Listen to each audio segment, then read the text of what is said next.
New York Congresswoman Nicole Malliotakis represents a district not very far from the airport. Good morning, and thank you for being with us. I assume you've been talking to constituents about this. What is the reaction? Look, obviously, people are very concerned. There's a concern that needs to be addressed, obviously, by the Department of Transportation here. The NTSB Safety Board is taking a look at this and doing its investigation. It appears that there was a lack of communication or a incorrect communication between air traffic control and that fire truck that was crossing the runway to get to another aircraft where there was smoke. And so we'll see what this investigation turns out. But obviously, our first questions are about the staffing at the air traffic control. What kind of training, what kind of communication? Is this outdated equipment and system that needs to be upgraded? We've seen the need for upgrading all of our equipment throughout the country, and we're prioritizing that funding. And the first tranche of funding for that was in previous legislation passed last year. So I think there's just a lot of questions right now, more than answers. And obviously, our condolences go out to the family of those two pilots, and we hope everyone on board has a speedy recovery. Yeah.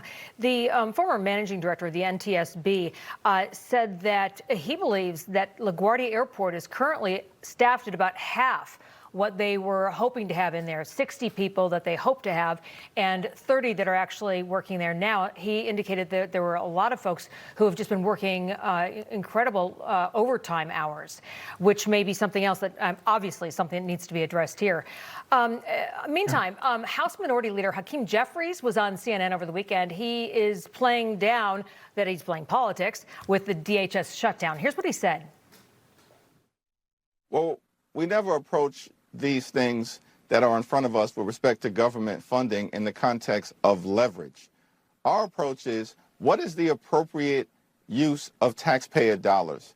And we believe that taxpayer dollars should be used to make life more affordable for the American people, not brutalize or kill them or violently target law-abiding immigrant families, which is what we know ICE agents have been doing. So you heard that. You think we are any closer to ending this shutdown?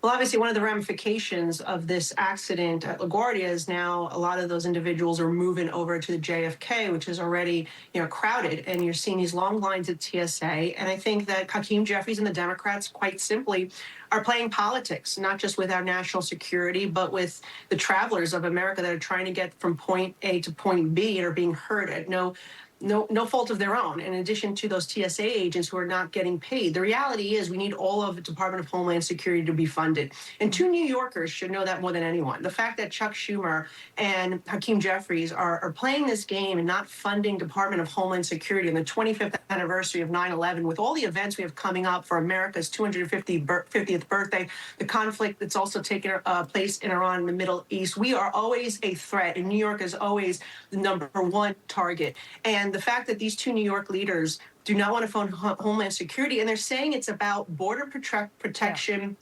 and ICE. They don't want to know who's coming in and out of our country right now. They don't want to deport criminals. We just saw a young student in Chicago murdered. We saw a individual in New York, 83-year-old veteran, shoved on a subway track, all by illegal immigrants that are wreaking havoc. And you have these sanctuary cities that are protecting them, arresting them for other crimes, and releasing them onto the streets.